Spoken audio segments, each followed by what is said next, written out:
Ribuan kilo jalan yang kau tempuh, lewati rintang untuk aku anakmu. Ibuku sayang, masih terus berjalan, walau tapak kaki penuh darah. 2 Januari 2024 kejadian era kemudian beberapa potongan kuku dan beberapa potongan kuku juga milik almarhum Evi Maryam.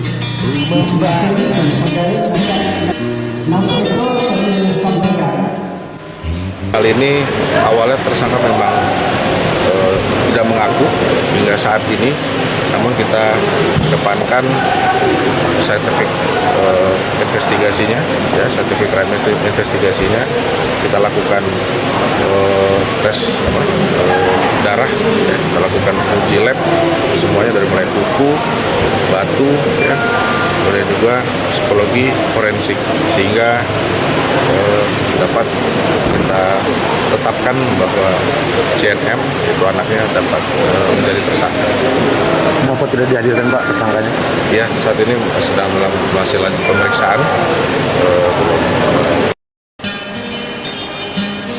Ribuan kilo jalan yang kau tempuh, lewati rintang untuk aku anakmu.